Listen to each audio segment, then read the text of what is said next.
Standing and holding a couple Oreos is where I'm at. And I could gesture with the Oreo. Can I get a sweatshirt? Yeah, of course. There's also a whole different... Take the mic with me. There's a whole different vibe in here also, because this is like the dark room. There's a whole different thing going on in here.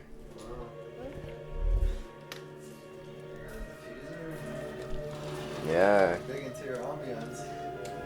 You gotta create the ambiance. Thank you. No problem. Yeah, I got the essential oils going with the, what did I put in here? Tea tree and eucalyptus. I don't really smell it.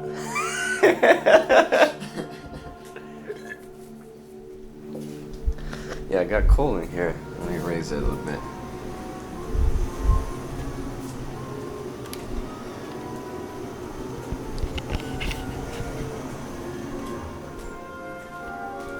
It's chilly, huh?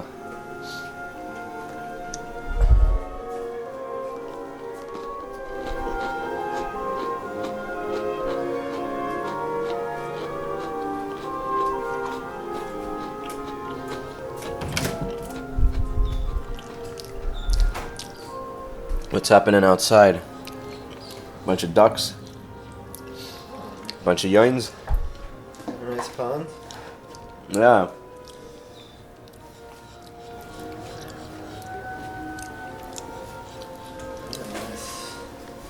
Very nice, very nice.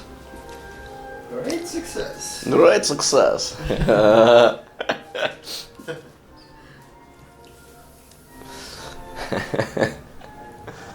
I have done the psychedelic mushrooms.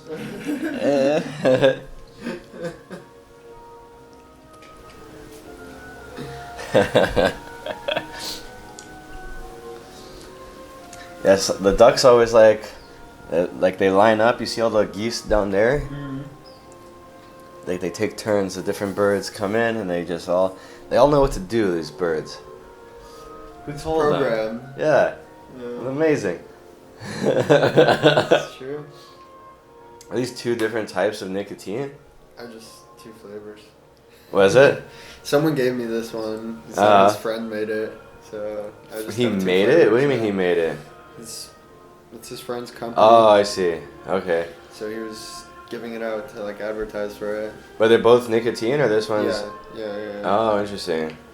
Is it good? Can I try one? Sure. Which you got strawberry ice and peach ice. Which one's better? Probably peach ice. Okay, peach ice.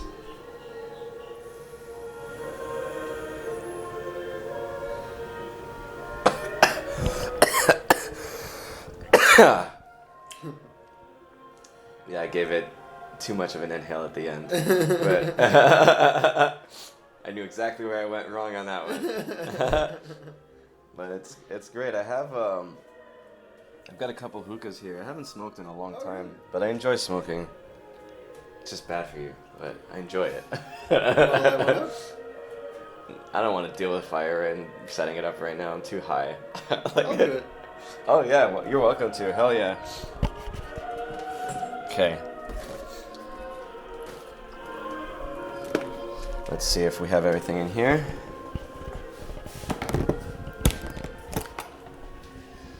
Yeah, so this is... Okay, we need the hose, right? I don't see a hose in here.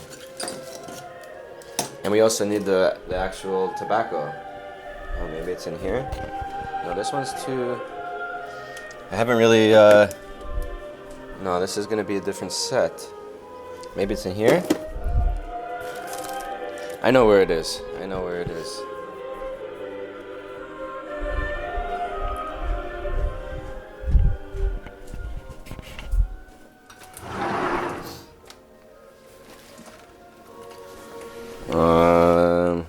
Is it in here? No, is it in here? Fuck, I can't find anything. It's alright, don't kill yourself over it. No, we're gonna do it. It was a good idea. It was a good idea. So here's what we'll do. So we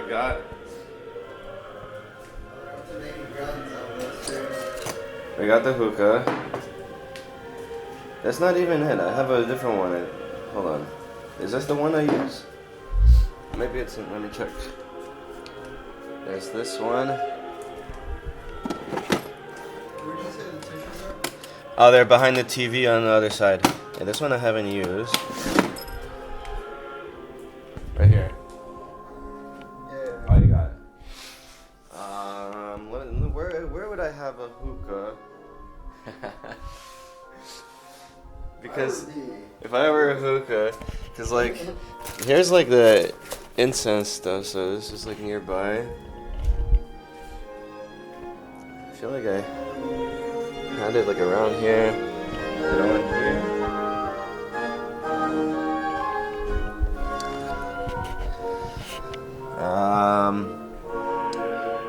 I got a jasmine at home. Actually, it's in the car. Oh, nice.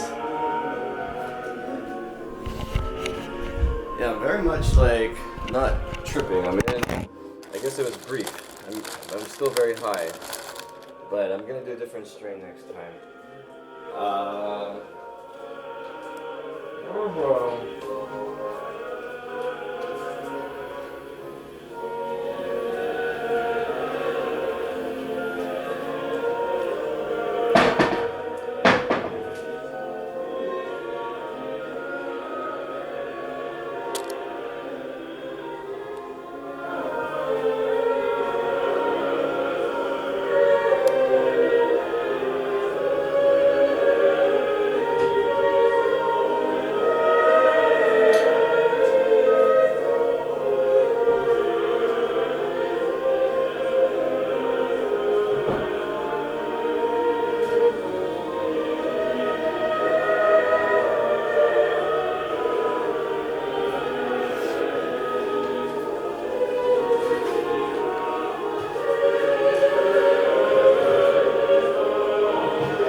It's okay. Am I gonna have more Oreos?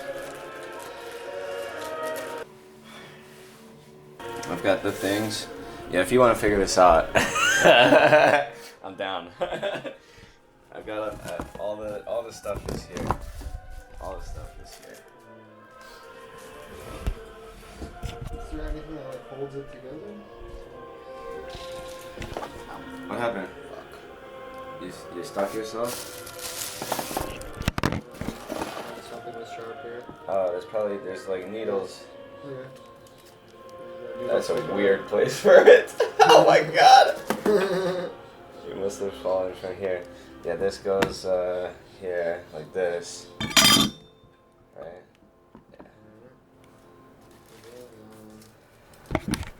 Yeah. And, the water and the stuff. This comes last. That comes last. That's the coals. We gotta fill this with the water. This is blue mist. That's really nice. Let's see. Through here? Oh no, just open it. Oh, you haven't done it before. I thought you were setter upper.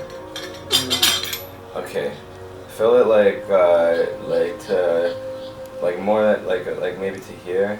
Yeah. Okay. Yeah. Feel it. Yeah. Okay. Oh, you gotta check it out. What are we checking out? Oh, the Jews! Finally! After the whole thing.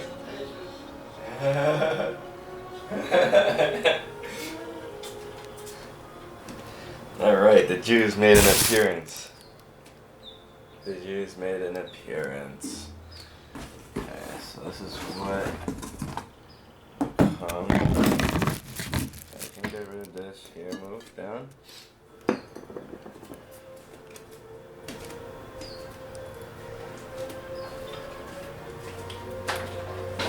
Like so? Slightly less. Just a drop out, yeah. And then we're gonna do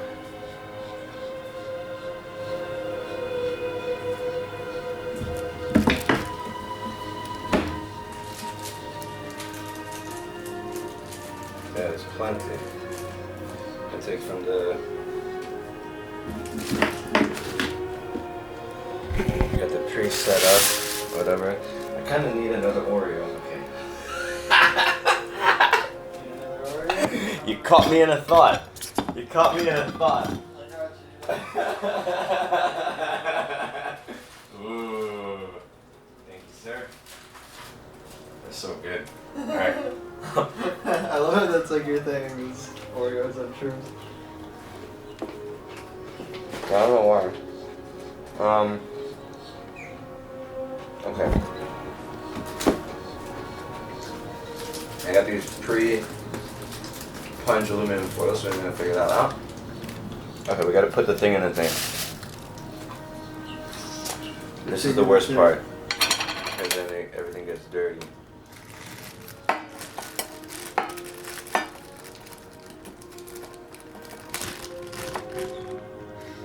This place smells pretty good.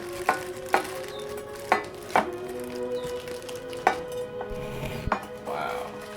This is like, I opened this so long ago, it is still very, very wet. Like,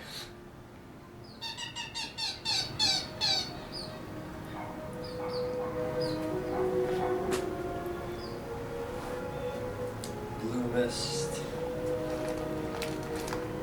blue mist.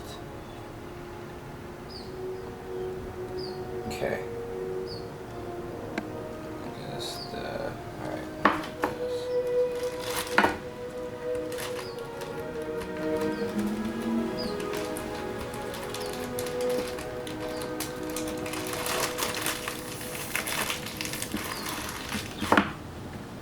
Okay, don't want to touch it, and then I inhale it so that it's inside me, which is so much worse. I'm feeling it now by that a little bit. Okay. Like how the podcast shifted from how to do shrooms to how to set up a hookah. Okay. And this is, I mean, it's where the mushrooms took us. You gotta go wherever it takes you. That's it. Okay, so this.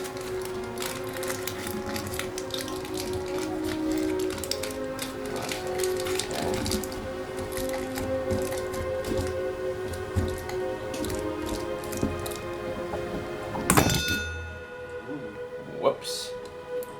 I thought I was just getting it on tight, but that was too much force. Oh, let me see, is this salvageable? Good cut. Yeah, I think, yeah, that's fine. I mean, I'll probably throw it out, but I don't want to repack it, so. Like Spider-Man, you know, when he first gets his powers. Doesn't matter. Yeah, my shrooms, I don't know my strength on shrooms. Yeah, it's like a whole different thing. Alright, if it's no good, we'll have to just start again, but hopefully it'll be good. Let me see if I have one that's already open. Here's a lighter.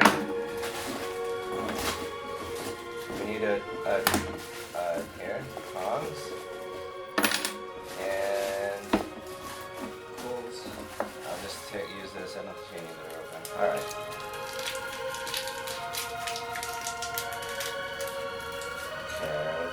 quick plates.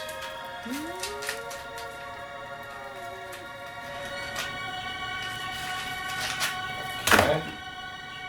This is. Oh, I think I missed.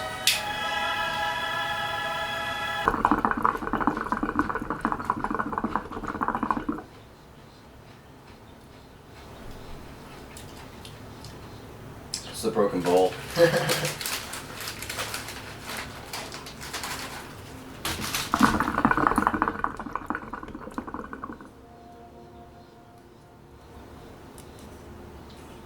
Is it hot? Yeah.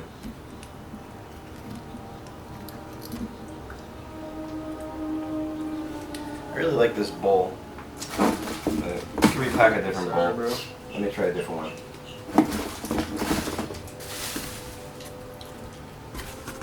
This one's not working too well. I should have another bowl in here somewhere. Funny, I was just thinking about hookah the other day.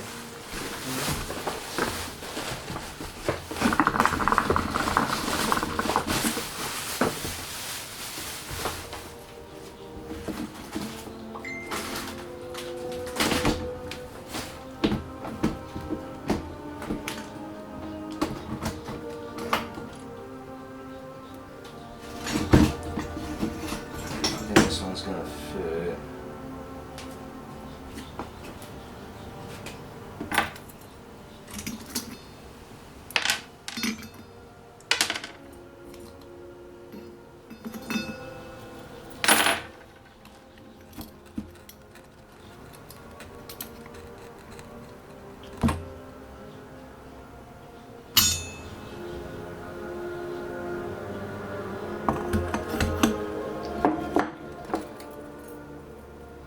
Yeah, this has become a whole operation.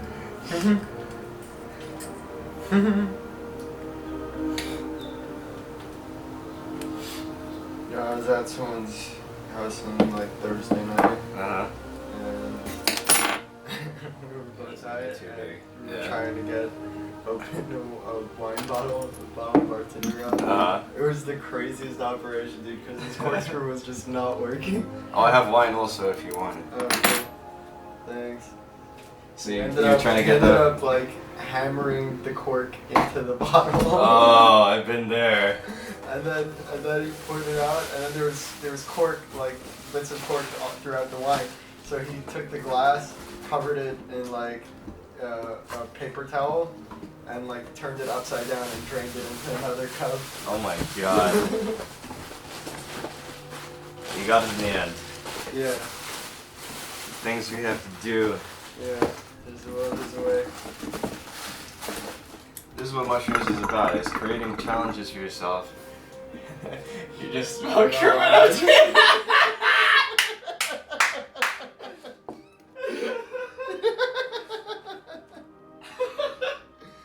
That's great. That was great.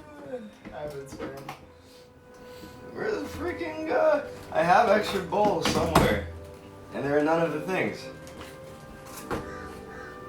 There are none of the things, man.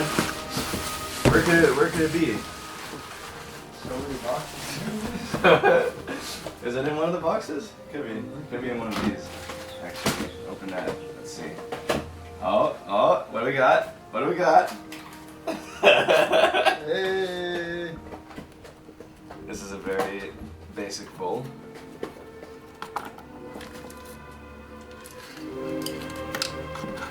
Okay.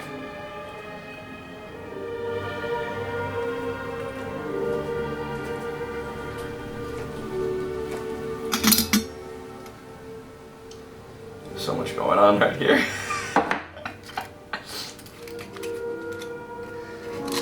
Okay.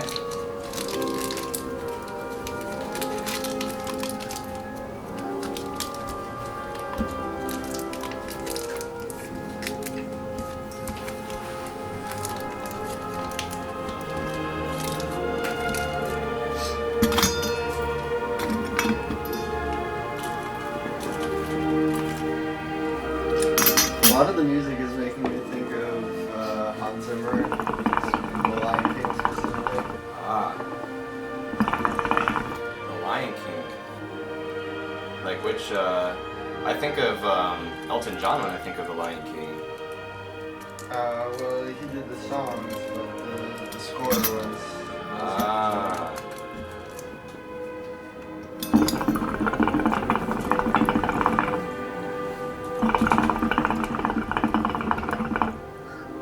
Maybe I need a different Cole. Or like, cause like, is this like even doing anything? We'll just start again. Let's start again. Thank you. What if it's about starting again, right? Mm-hmm. Gotta figure out where to start. The end will be chosen for you.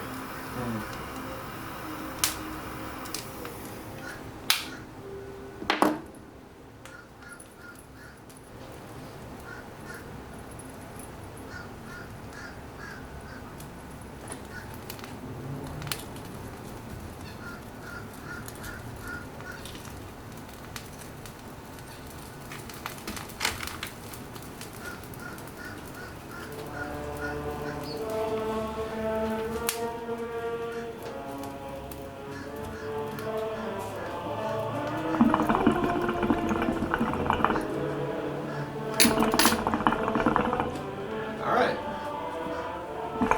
Fun? I think so.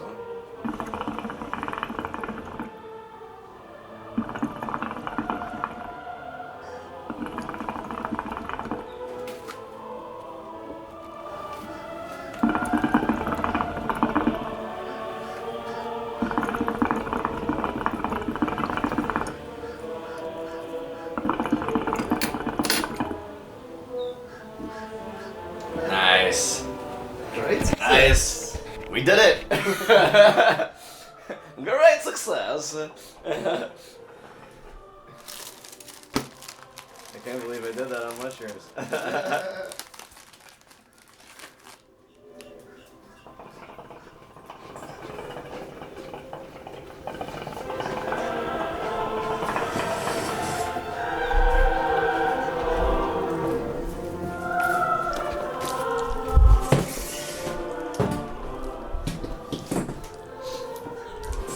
Ah.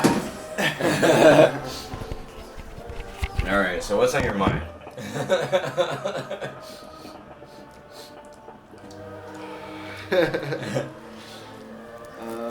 This is modern day philosophizing. Instead of whiskey and a cigar, we've got mushrooms and a hookah. And hookah, yeah. And some Oreos.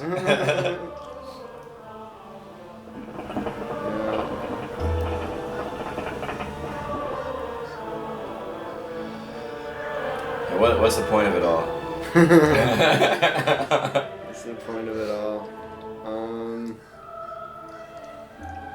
Well, I once was on shrooms and got to the classic answer of love, you know? Okay.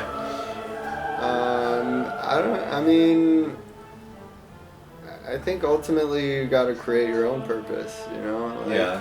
I don't know if there's a cosmic mission, you know? How do you create your own purpose? Gotta find what makes you alive. Ah.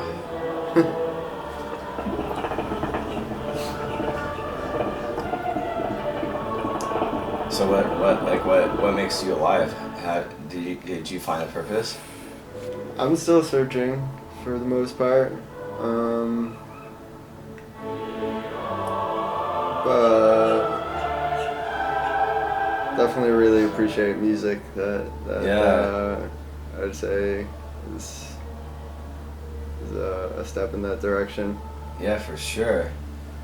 I mean, that's a whole different ballgame. Like, what is music? Why are we drawn to it? Yeah,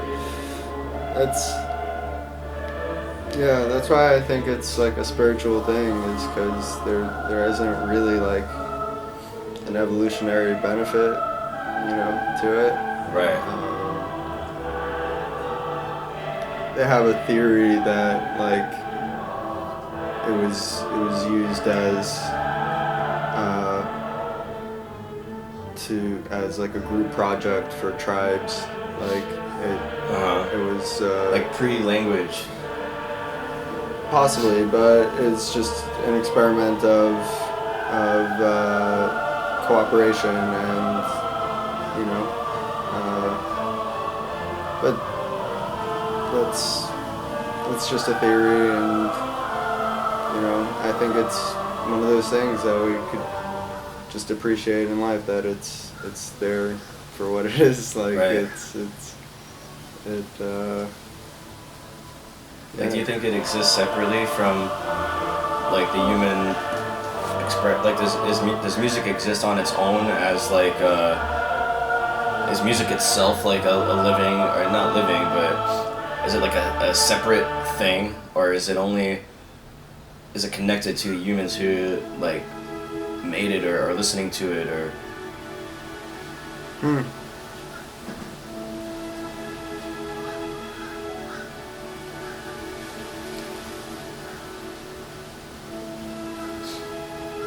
So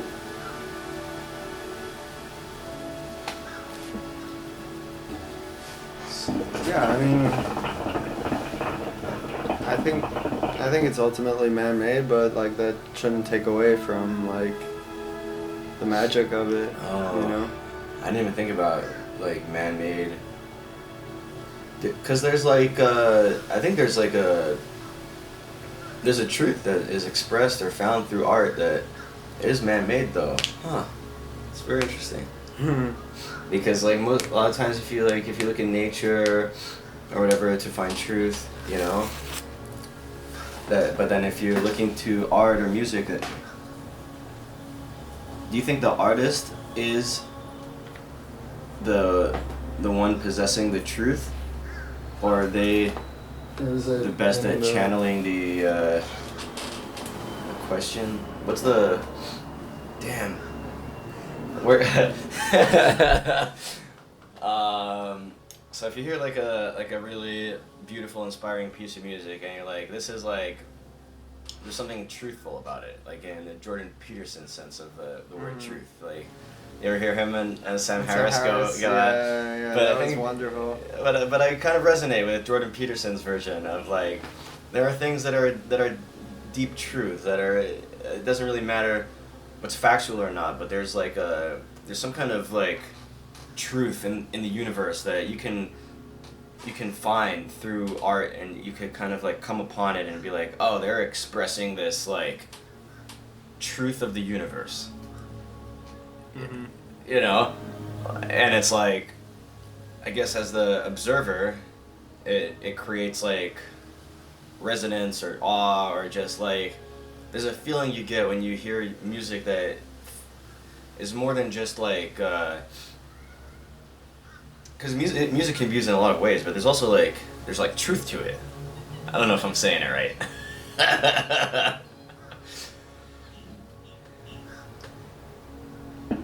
Like you're saying, even though art is in like the eye of the beholder, it's subjective, but there is like an objective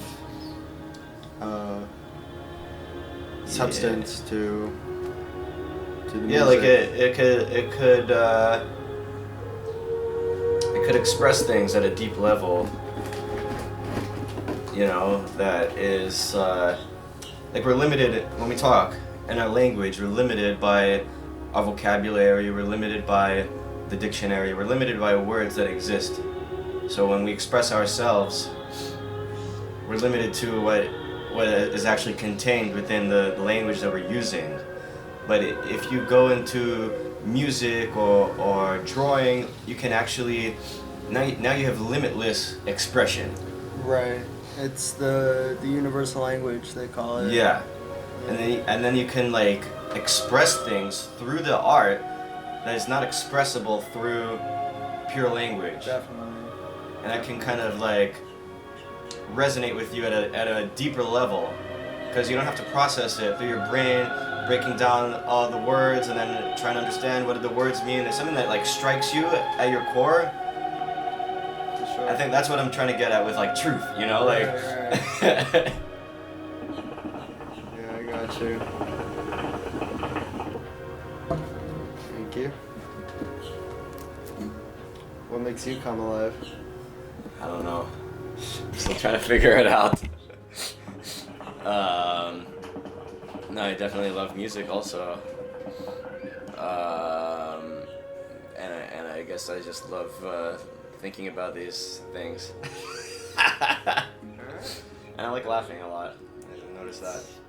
You know, there's what to be said for like the journey is the destination, you know? Yeah. Yeah, for sure. That's why I love Westworld. They didn't answer any questions, but they asked them so well. Yeah. They asked the questions so damn well. It's so good. Season 1, bro. I want to rewatch it. Are you a fan? Would you want to start from the beginning? Yeah, let's do it. Fuck yes. Yeah, I hope somebody picks it up and completes it, because they like left it at like season 4, right? There was supposed to be one more season and then it got canceled. It got canceled. Well, season 4 kind of went off the rails. I know, but it was amazing. You liked season 4? Yes, that's really? because look, here's my evolution with this show. The concept was amazing.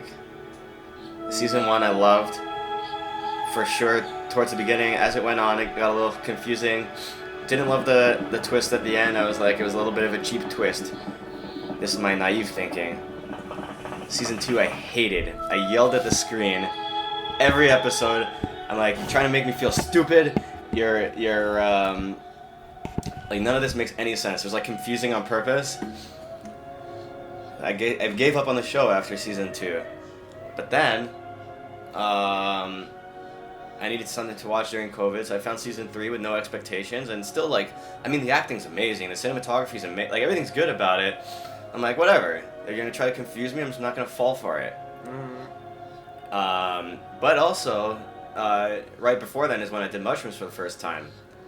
And then I think I appreciated it more, and I loved season 4, because it took everything way to the extreme.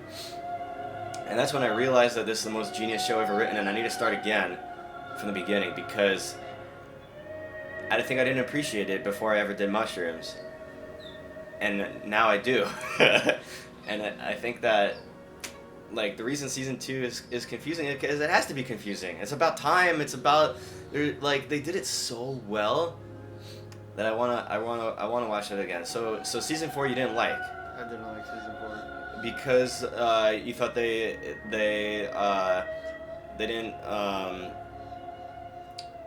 didn't express what they were trying to get at well, or you didn't like what they were trying to get at? I didn't like what they were trying to get at. First of all, it didn't feel like it was the same show. Like, it was, I don't know, it just didn't resonate with me. So interesting. To me, it just felt like the natural evolution, like, because it starts with kind of, we created the robots, right? And we're humans, they're robots. You can do whatever you want, they're robots. Right. Then it's like, okay, but the robots, maybe they have their own feelings. Maybe we can't do whatever we want to the robots. And it's like, oh, maybe the robots can be fully sentient. Maybe the robots can escape from the West world and go into human world. Mm-hmm. Season 4 was like, maybe the robots can replace the humans and just reprogram it. We don't know right now. They combined like simulation theory with like robots taking over AI with like theology all in one. So it's like, who are the creators? Who created who programmed us? You know, you know they have like an afterlife thing. They really, I think they tackled every important, not tackled, but asked every important question in like a really beautiful artistic way. Yeah. And to me, like season 4 was like the next evolution. It's like beyond simulation. Like now the robots, it's not like a simulation where we're in the simulation of a human. Like it's a simulation of a robot created simulation. It's like a never-ending turtles all the way up thing. I like the season 3 plotline with Rehoboam, where they made like all of humanity essentially the robots. Right. You know? Yeah. Yeah, that's when they like started like replacing people, right? And then they had like a virus they could control with the thing. There's some There was the flies. just a super AI. Yeah. The flies was season 4. That I that's how they didn't made get. the humans into robots. Right. Like what actually makes us human? You know? Yeah, so I liked when that concept was more metaphorical than like with season 3 when they had the super AI that controlled all the markets, it had everything. It started with controlling the markets, but it ended up just having such intelligence that it could predict literally like how people's lives will end and like just every Right. It was an AI god. Right, so that's the God that doesn't control you, but it still knows the future. How does God know? If God knows everything, but you still have free will, like how does that work? But then season 4 is like, yeah, no more free will. Right. Yeah, it's a genius show. It's so good. Oh man. Would you say that's your all-time favorite? In terms of sheer, I think it's the best written show ever. I think it's the most genius show ever. You know, like Black Mirror does it too, and like, you know, on an episodic basis. So they don't. Black Mirror can get away with like they have 1 or 2 concepts per episode, and they take it to the extreme. You know, Westworld is like, how is like reality for it forever? It's not like contained within an episode, you know. So I think Black Mirror is very good, but I think Westworld is like a lot more world building with it, you know, goes into every nook and cranny, like how crazy can we go here. Trying to think anything else on that level of just like I'm talking about overall, no specific factor, just yeah. What's number one show? Number one show, if I'm I don't know, I'm in such a philosophical mind. But I do like Westworld. I do like Sopranos and Boardwalk Empire, like all those HBO, you know, Mr. Robot. You know, I mean, all these shows are all amazing, by the way, philosophically. And then also I like South Park, like It's Always Sunny. And they ask very good questions too, you know. Yeah. But I think that I don't know. Mushrooms always makes me think of Westworld because that is it. I feel like those are all the questions that you know, the puppets, the puppet masters, the who's controlling everything. You know, there's so many levels of questioning going on. Yeah, I haven't seen any show like that, because Westworld and Black Mirror just like blew my mind. I don't know any shows like that just like blow my mind, you know? Right. What about you? I mean, I have a pretty classic answer for my number one, but I don't think Breaking Bad is toppable. Oh, no, I think Breaking Bad okay, I wasn't even thinking about that. Okay, so hold on. If I'm actually thinking about my number ones, then okay, so yeah, Breaking Bad, number one. Number 2 is like The Wire.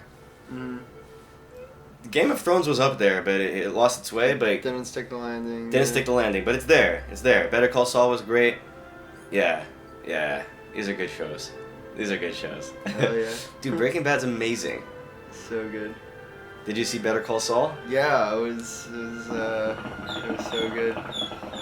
I liked the YouTube thumbnail that I saw. Was Kim gives him the cup, the world's second best lawyer. Oh yeah. Erases the best and writes the world's second best lawyer. Yes. So the caption for this was "World's Second Best Show." Like, and Oh, that's genius. That's genius. I mean, that guy's really Vince Gilligan, right? He's a I can't wait to see what he does next. He also, like, I never saw the X-Files, but he was, like, big on that, right? Yeah, he's doing next, I think. Is that, like, on the same level, X-Files? Have you seen it? I haven't seen it, but, I mean, I think he was just starting off. Just starting, then, yeah. So. I mean, it's still, like, a critically acclaimed show. People liked it. Right, for sure. Yeah, Breaking Bad was, like, amazing. Yeah, he's returning to that sci-fi side of things for his next show. Cool. Show. Yeah, whatever it is, I'm here for. It's gonna be good. Yeah. Better Call Saul should not work as well as it does because it's a prequel. It's there's no reason for it to be as good as it was. There is if you do it right. Like prequels can be very good if there's a compelling character and there's a lot of backstory. Like Harry Potter should have done it. I'm surprised actually we made it this far without talking about Harry Potter, but the Fantastic Beasts series should have been amazing. I had every reason to believe it was going to be awesome. It completely sucked. Worst thing I've ever seen. Yeah.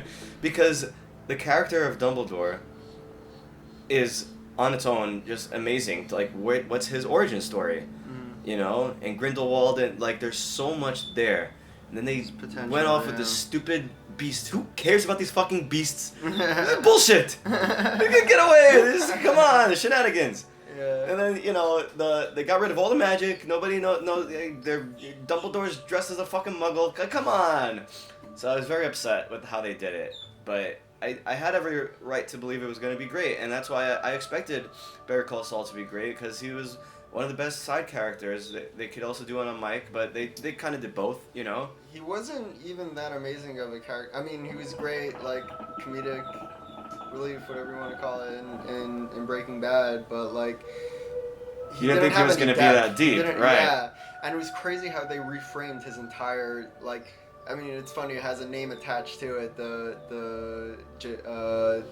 Saul Goodman is that character of his. Right. That's not really who he is. Right, he's Jimmy. He's Jimmy, but, like, the whole persona that he puts into it, like, and there's a reason why he has that, right, as like a defense mechanism. Yeah. So do you think that they didn't have the framework of that backstory when he actually played the character, and they just invented it for the Better Call Saul? Yeah. Really? I don't think they pre-planned it at all. You don't think? But when he was playing that character in Breaking Bad, you don't think that was there at all? It was a throwaway line that he said, "Oh, that's not really my name. He just did it because it sounds Jewish, and his real name." And they just it's ran all with good, it. man. Yeah. Yeah, but that is his real name is Irish. He's James McGill. But that was just a throwaway line, and they ran with it. Oh, so Bob Odenkirk came up with it? No, they wrote that line for him, or he came up with like the. They wrote that line for him, but it was just a joke that I wanted a Jewish sounding lawyer name, so he did that. But then they made that whole backstory based on that. You know what else they did that with? There was also in the same episode. It was called Better Call Saul, the episode of Breaking Bad in season 2. And when they kidnap him, and he said it wasn't me, it was Ignacio, and then he's like, oh, Lalo didn't say you, Lalo, whatever. They built those entire characters. That I know. Nacho Varga that for sure. and Lalo Salamanca, incredible characters, and they built that all in a throwaway line. Wow. They're so good at like connecting the things, like so they really made it all connect, They tried to reconcile it with all the things in Breaking Bad. They're like, okay, whatever he said has to have a reference to something real and a thing. Yeah. And they did a very good job. Wow. Yeah, Vince is the man. It's amazing. Yeah. All right, good That's a great number one. I have to agree with that for sure. Yeah. You think people who have never seen Breaking Bad are missing out? Oh, definitely. Missing out. What are you waiting for? Well, go watch it. It's the best show ever. People don't get it. I don't know. You know, people compare it to shit like triple fisting, like nicotine sources. Which? I said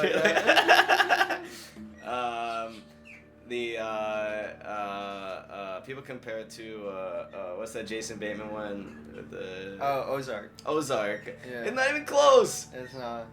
No, it just. Some people prefer Ozark. I don't get it. Yeah, it just has that element of the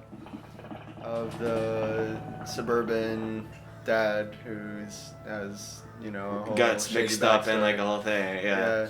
You know what other recent show had a similar thing that was really good? It was Barry.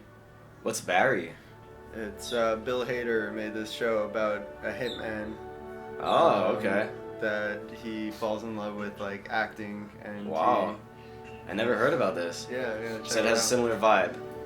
It's got that element. I guess Weeds started it, right? Oh yeah. Right, that was like the origin story. So, Weeds was like the first in the series. Like Sopranos was like the first in like. Sopranos was the first in like a lot of things. Yeah. But yeah, I think Weeds was the first in this genre of like suburban gets involved with like illicit crime. Yeah.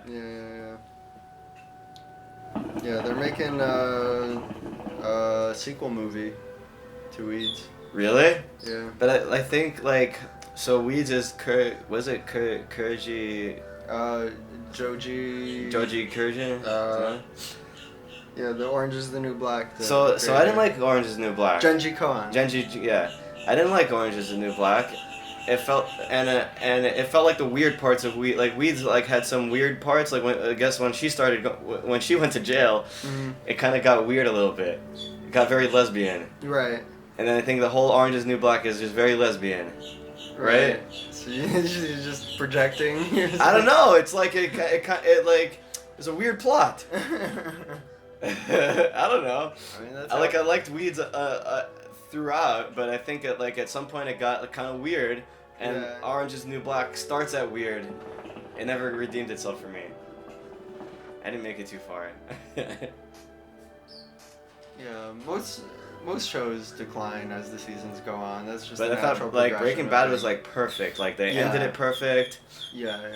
They even did a prequel that was a perfect. Like it was like there was nothing I can't say anything bad about it. It's an exercise in perfection. Yeah. You know, people like to. Sopranos was pretty good. Like the people have an issue with the ending, but it's better than a bad ending. They just had no ending. It's fine. No ending's better than a bad ending. Game of Thrones shows you how you could do a bad ending, you know. I just hope George R. like finishes those books. Never gonna happen. Never gonna happen.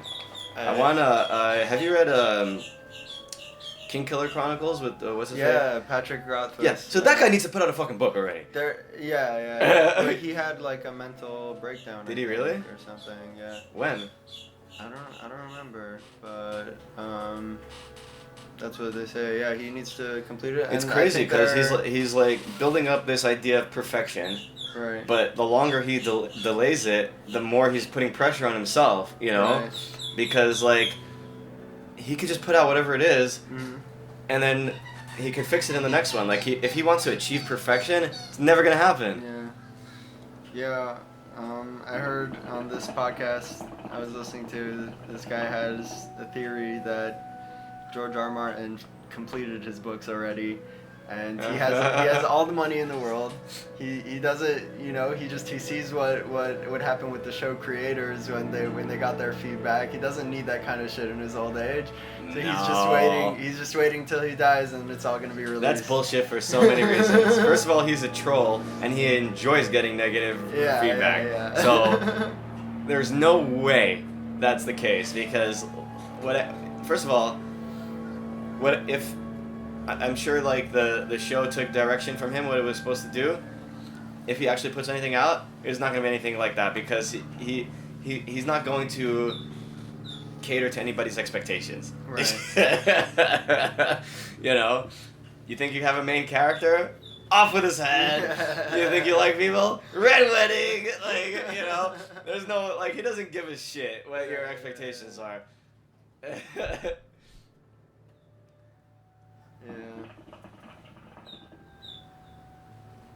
Yeah, I don't think he's gonna do it. It's become a trope with these sci-fi authors. One of my favorite books was Wheel of Time. Have you read that one? I haven't, but I've heard of it. Yeah, so that one was it was supposed to be 11 books. I started in high school, and that was what's his face? One of these what's his name? They all have the same structure to their names. Their names with the middle letter. J.R.R. Tolkien, George Yeah. R.R. Martin. His name is it was slightly different, but it started with a J also. Mm. Did he write anything Fucking else? blanking on it. That's the thing. Like in between every book, he put out Robert Jordan. Okay. Yeah, so a little different than the classic, but yeah, between each book, he would put out like 10 books that had nothing to do with anything. Mm. They weren't in the same universe. He would write like Conan the Barbarian. Like great. I loved his stories. Yeah. They were great. I'm like, finish the fucking thing. And then he died. Yeah. And then his wife had to hire Brandon Sanderson to finish the last book, and he Right. split it into 3. It became 11, 12, and 13. Right. It's a great series. And Amazon's doing a good job with it so far. Oh yeah, you like the show? Yeah, I think it's gonna suck very soon Mhm. because they're trying to be too woke with it, and it's not Right. gonna work You're right. because the book is very much has to do with genders. Like men and women have different powers. Like the people who can do like the magic in the book. Mm. So the female has like the pure power. They have it's some people don't like them because they're witches, but like it's somewhat accepted, right? That these are. But if there's like a man who can have powers, they try to jail him because unless he's the actual Mashiach, then he's a false Mashiach, and then they have to take away his powers, right? So, and you can't prove that you're the actual dragon reborn. Right. There's a lot there, but anyway, so the men who can channel, because the dragon reborn, it goes in cycles. That's why it's the Wheel of Time. Like the previous, they all go crazy, and they tainted the male power. So the male power has this like taint to it. So anyone who can channel that power will receive some of this psychosis, and so they always end up going crazy. So there's a big divide in terms of like men who can channel the power and women who can channel the power. But the show is trying to make everybody the same. It doesn't Right. work with this. The whole thing is yin and yang. His whole thing is like there's like these opposing forces. That's like his whole book. Yeah. Yeah, a lot of people were complaining about Amazon's other big fantasy series, the Lord of the Rings. They were saying was pretty woke too. Yeah, I don't know enough about Lord of the Rings to like hot take. People love Lord of the Rings or don't know anything about it. I actually don't like it. Okay. I find it boring. That's valid. I'm not a super fan. I won't get all heated up. Yeah. I always tell people that Wheel of Time is like Lord of the Rings but not boring.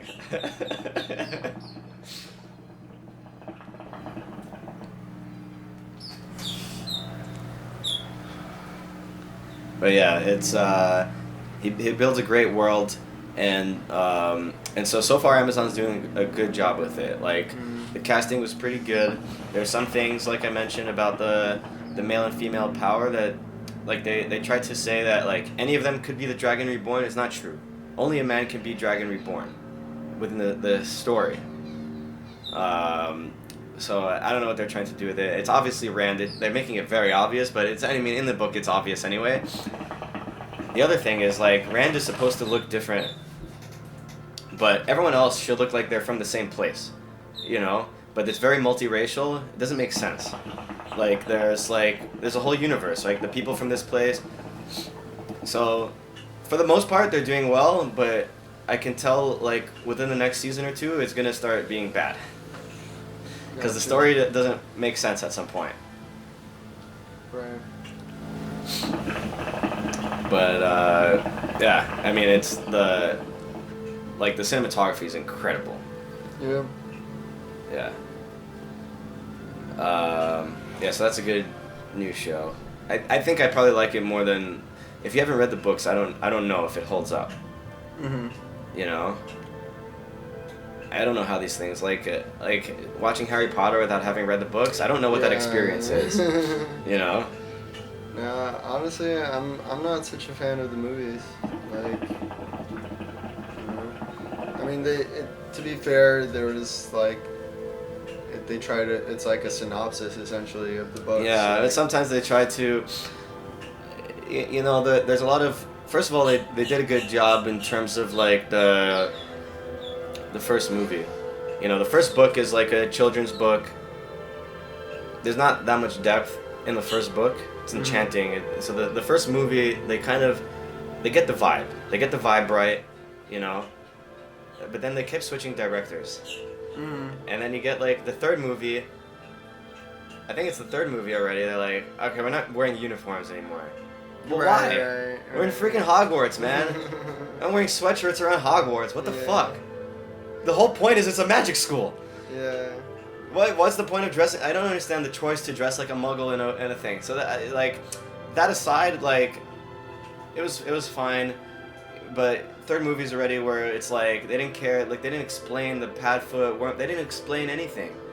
You know, I don't know if you could watch the third movie not having read the books and know what's going on. Right. Did you hear they're making it? Yeah, I'm excited. Yeah. That could be good. I wanted them to do this since high school. Start it all again, make it a TV series so they have time. Yeah. You know, but don't fuck it up.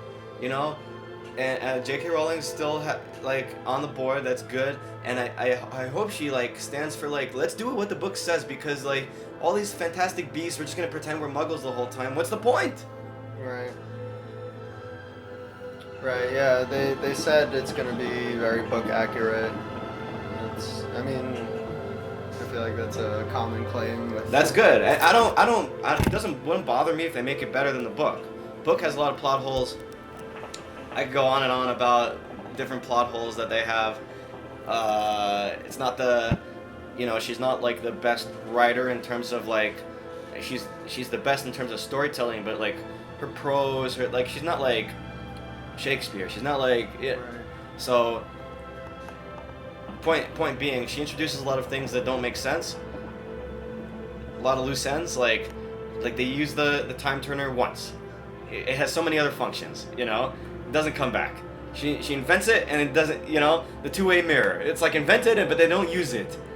You know, there's unlimited magic, but then it's not constrained by anything. But they don't reuse the things that are useful. It's like, oh, we need to invent something completely new. So I don't mind if the show wants to make it better, but don't make it worse. Right.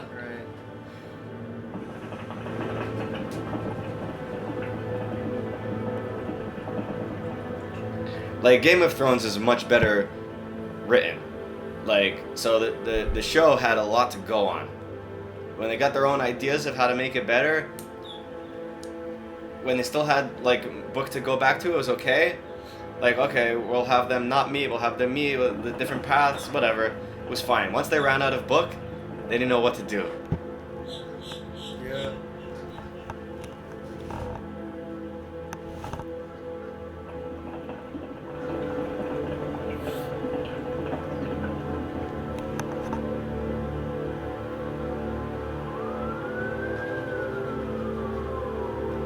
This is good.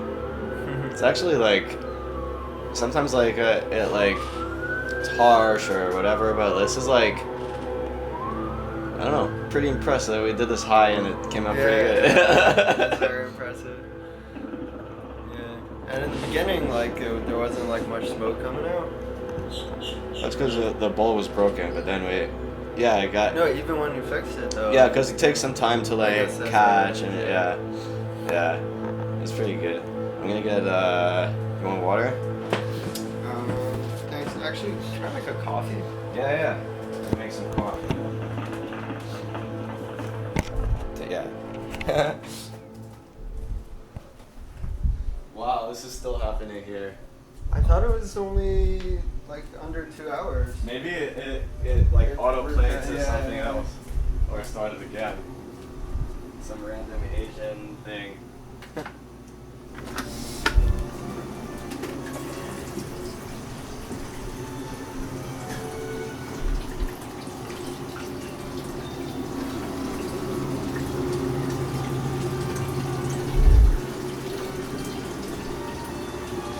I think next time we'll try some acid and see where that takes us. Yeah. Yeah, I'm gonna try at some point, but I think I'm waiting to be at like a really good place in life that like I have certain goals I want to meet. Right. That because I just have this theory that if you're in the better place you are doing in life, sure. the less likely it is to have a bad trip. Right. On it. That's for sure. Do you think right now you're in a bad place? I'm not in a bad place. I'm doing pretty well, but like I still have like certain goals I want to reach, and then to celebrate I'll do some LSD. Nice. What kind of goals are you comfortable sharing? There are some that are personal. Okay. But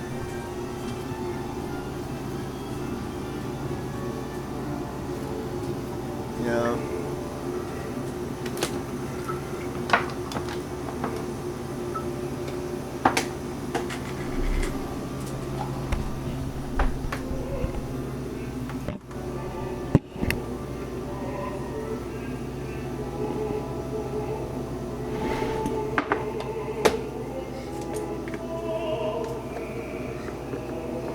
Hardcore chazanas.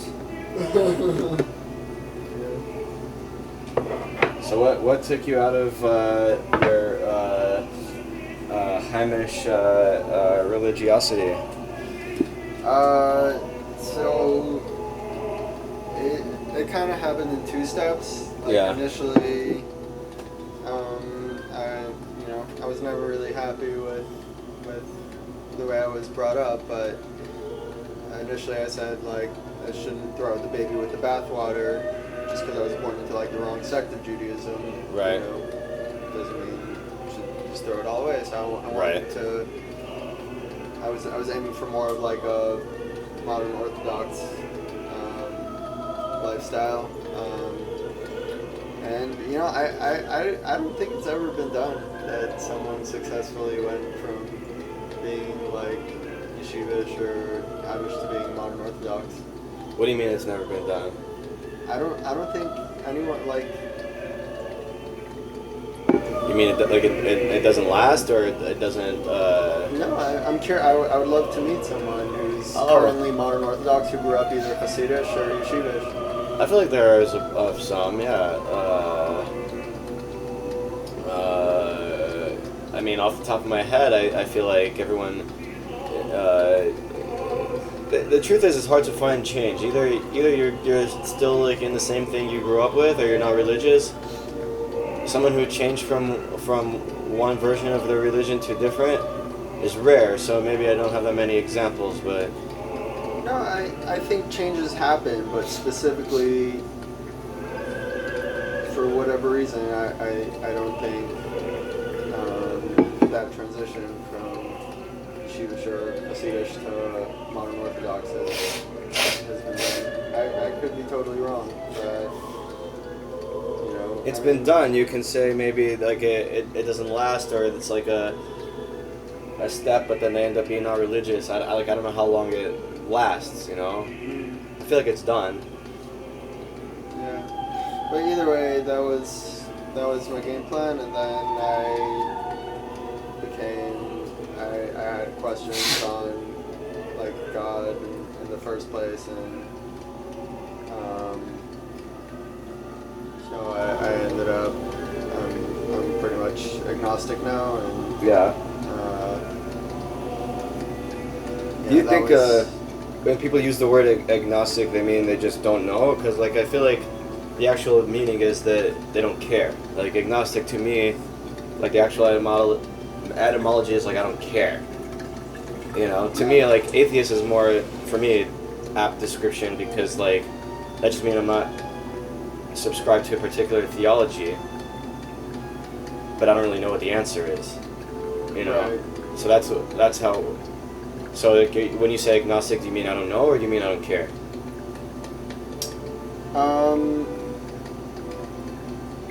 It means I don't know, but I try to not care too much about it. It's like life is too short to focus on uncertainties. You know, Right. let's work with what's definite. Right. I hear What that. do you believe? I mean, I'm in the same boat. Like, I don't really know what the answer is. I'm pretty sure that like Judaism is false, but it's not. I don't think a different religion is true. I think they all have some truth within them, but they're not. I don't think there's anything special about it in terms of like a supernatural claim. Right. You know, so I think that there's truth within everything, and I think that there is a lot of wisdom to be learned from it, but it is it's a cultural evolution of like how, you know, a society got together and they like told these stories, and then it became this huge thing, religion, right? It's like a huge like big R religion that like what religion are you? Like that's like you have to choose one, you know, even though like I don't know, there's not nothing that will convince me, nothing will convince me. Nothing has convinced me that there's something true about it in a religious sense. You know, and we're Jewish because we grew up in that. We grew up in a different religion, we'd be that.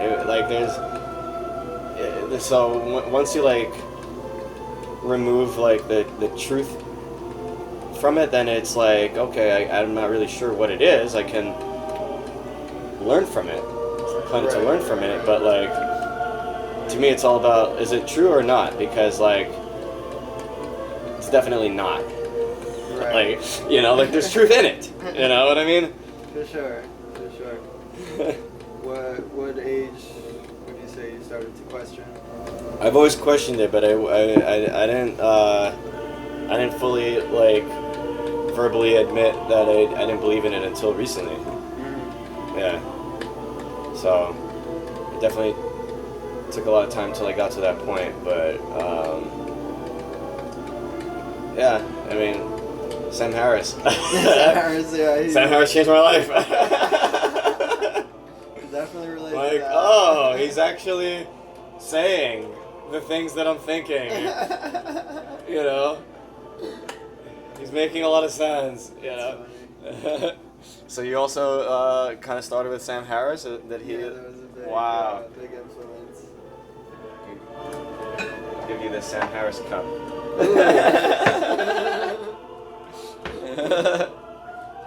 It's almost ready. Yeah. Yeah, Sam Harris like got me to think about a lot of things differently, for sure. Or he put into words a lot of the same thoughts I was having. Right. Yeah, it's funny because a lot of the things he was saying, were like things that are like obvious, but we were just so not encouraged to ask questions on it. Right. That, you know, it's like pointing out even just as something as simple as like all the injustices in the world, and like, you know, What kind of injustices? Like, what are you referring to? just the like the God paradox, you know, like. Oh yeah, like why do good things happen to bad people? Yeah. Why do bad things happen to good people?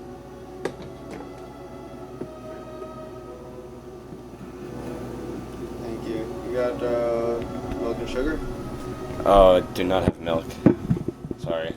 I drink it black. I have sugar.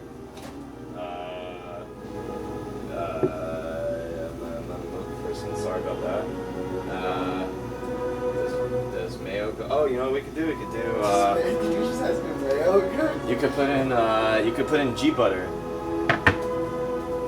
Would that be good? Where's that? I have it somewhere.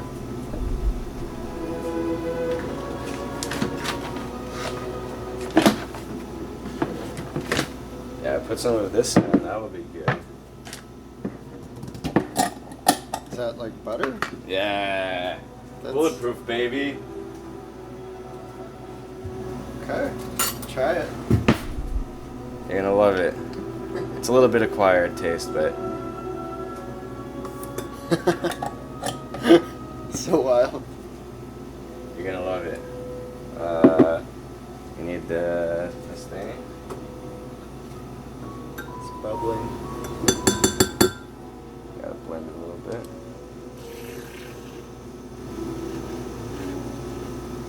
You've tried this before? Yeah, I used to do it all the time.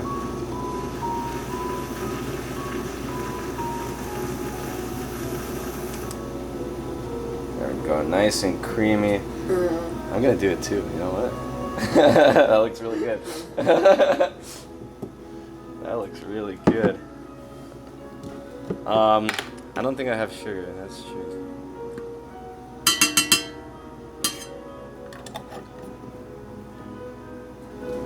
I'm gonna look it to see if I have sugar. I don't think I do.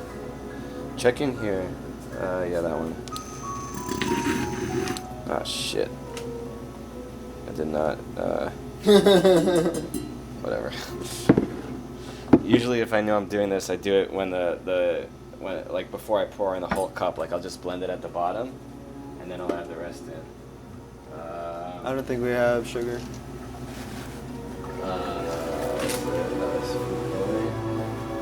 No, I don't have sugar. Sorry about that. You can put in, oh, you know what? I do have stevia. Perfect.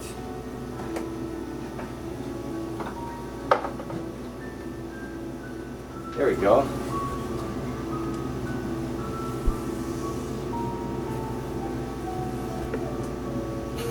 Thank you. Here, put in a little bit of stevia.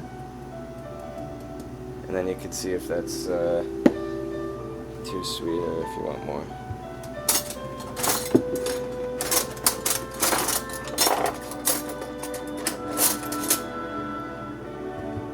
I made a mess. That's how it goes.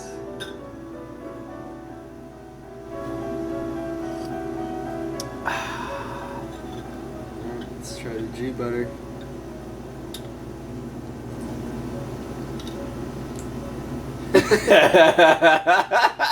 It's an acquired taste. Interesting. Very interesting. Do you want more stevia? I think it's fine. Alright. Go back to the hookah. Yeah. Kind of makes it taste like soup. Which, there's nothing wrong with that.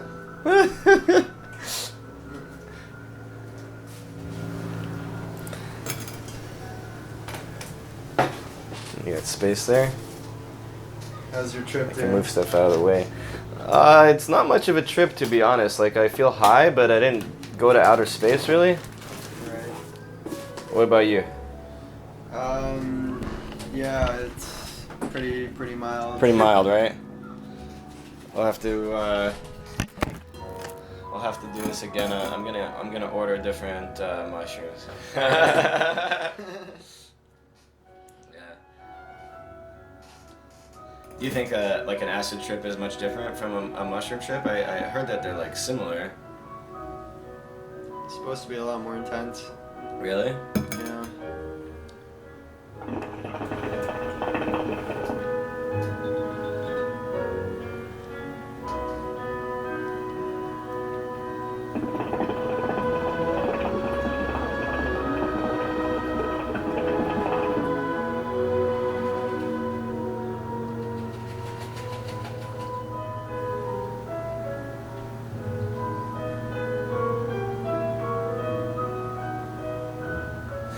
We used to do this so much in college. Like, it was like we smoked hookah all the time. Mm. Yeah, yeah. When I was in Israel, we did it quite a bit too. Did you go to yeshiva in Israel? I did 2 years. Wow. Yeah. Which one? It's called Fishers. Fishers. Okay. What kind of what's their rep? So their like MO is like accepting everybody. So is that like a off the derech cut type of thing, or like different? A lot of guys there. Yeah. I would say either are or have been. Uh-huh. I mean, it's got a lot of like Waterbury alumni, which is. Oh, I just heard about Waterbury. That was. Do you listen to 1840 podcast? So he just a few months ago did a thing with the guy from Waterbury. I never heard about it before then, but I guess in maybe where you come from, that's like a thing, right? Yeah, it's it's a system they have in place where that's where they send the kids like off the derech. Yeah. They send them there for a few years. They get their shit out of their system, and they almost always come back. It's like It's like a Rumspringa. Yeah, exactly. It's like a supervised Rumspringa. Yeah, that I'm surprised with how efficient it is. I looked it up. It's like 85 to 90% of them come back. Wow. In the Amish world, which is insane. I mean, in the Amish world. Yeah. Wow. Really? Yeah. That's a very high percentage. It is. I guess like the lifestyle that they have there is so compelling that when you see what there is out there and enjoy it and you have fun, but like you still kind of want to go back. They have such a healthy lifestyle, I guess, overall. It's a lot to be said for that. Yeah. 80 to 90% is very high. I think it speaks more to just living with what you're used to. Right. And, I don't think that means it's an objectively healthy way to live. Right, I hear that. It's just psychologically it speaks to, what you're used to, what you grew up in, and you just have like that tight-knit community, right. And you want to feel accepted. Right. Well, so what's the Waterbury percentage in the Hamish community? Hamish, yeah, it rhymes. So, probably I'd imagine same numbers or higher. Like, it's seems to be working. Yeah, that's great. There's something to be said about just like familial acceptance, because at the end of the day, no one knows the answer, but you know who your family is. Like to some of these stories about people who like disown their family members because it's like heartbreaking. Yeah. Like I was scared to tell my parents, but then I didn't think they would disown me because like that. But some people, that's like a real family dynamic, Right. It's intense. So I don't know, like these people who go to Waterbury, if they have a family that is like willing to accept them I'm sure they would go back there after. Yeah. My parents joined this organization that they try to promote that whole idea. There's really this like new age movement of like loving unconditionally and like fully accepting. And what's the organization called? It's called Kesher Nafshi. Kesher Nafshi, okay. Yeah. So that they're like promoting that acceptance, and that's nice. Yeah, I mean that's from their perspective, that's really the only way to get you to come back. Oh, interesting. It's yeah. So what's their like ethos? What's their like what does the organization do? So I mean, part of it is, I guess, in a way, like a support group for parents of kids that aren't religious, but it's, they just preach about, like, how you gotta just let them do their thing and like just love them and accept them, and you know. That's great. Yeah, they're doing very good things. Good for them. I was looking for new tzedakahs. Sounds like a good one. Kesher Nafshi. Alright, I gotta check that out. I gotta remember all this, so write it down. Right.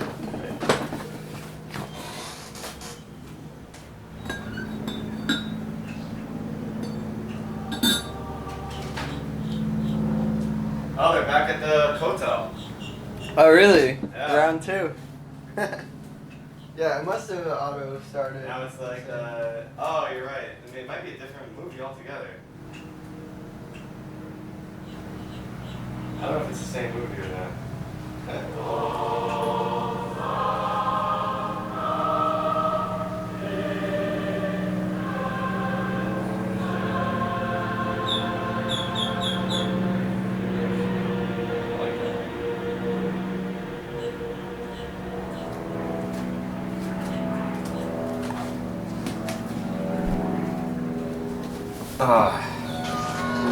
Hook is great. Yeah.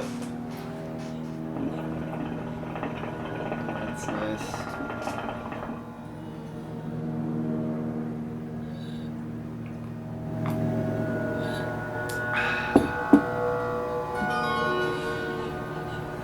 So your parents, you said, were like... I mean, they're not happy with my life. They're not happy with my decisions or my thoughts or whatever, but like they still love me and I love them, and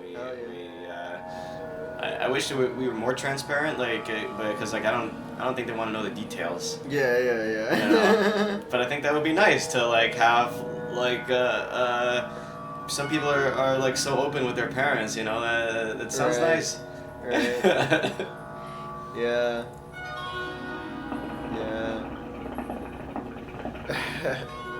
Like I would want, if I have kids, I would want to be very like transparent with them, you know, because like, and it's still possible, right? You could always like open the door of transparency, but like it's hard to start if you don't like start with being fully transparent. It's hard to get there. You know. Sure.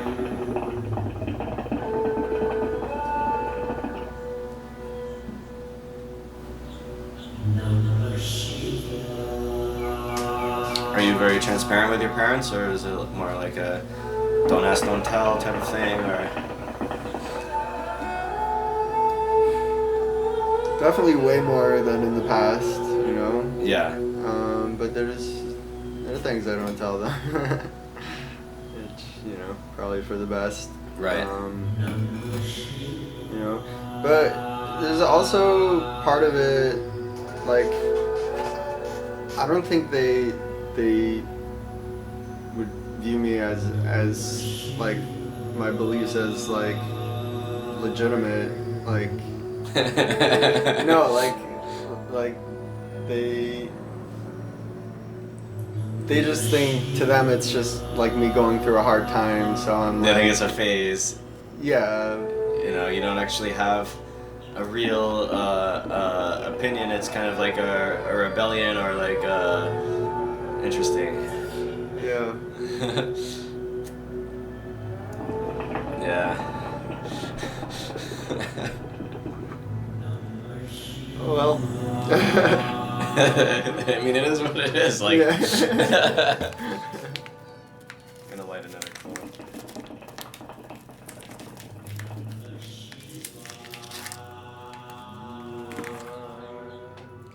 Yeah, I love this one. Right? It's very meditative. Yeah. The mic was picking up on the music the whole time, right? Say again? The mic was picking up on the music the whole time, right? Yeah, probably. Honestly, I don't know what it's picking up. I'll find out. I hope it picked up a lot of it.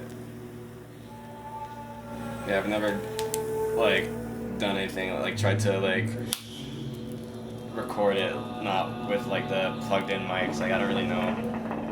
I just got this. I hope it works. I mean, it looks like it's working. It's recording. How much are podcasting? How much does like equipment cost? Not that much. Like I get it in bits and pieces. Like I got like some starter kit interface. I have that there. Like I had to buy like the multiple microphone input interface. That one cost me a bit, but I got it like on eBay. I got it used. And then like the mics, they go on sale. They go on slick deals. You know, $20-$30. This was like $30-$40. I don't know, 45. B&H had a sale. B&H.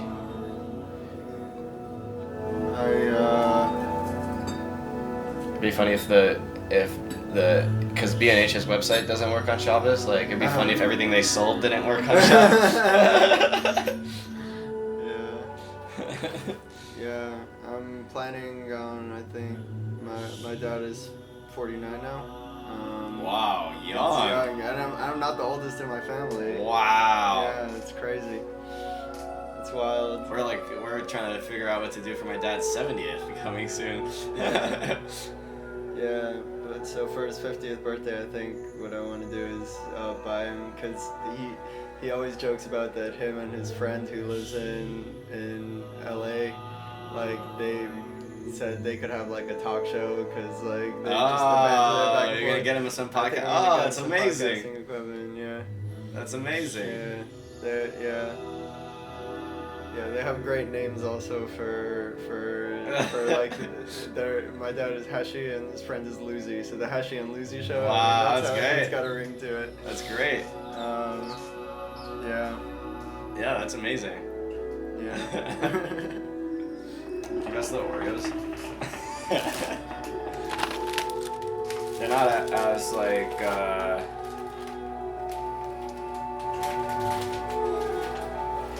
don't know what the word is.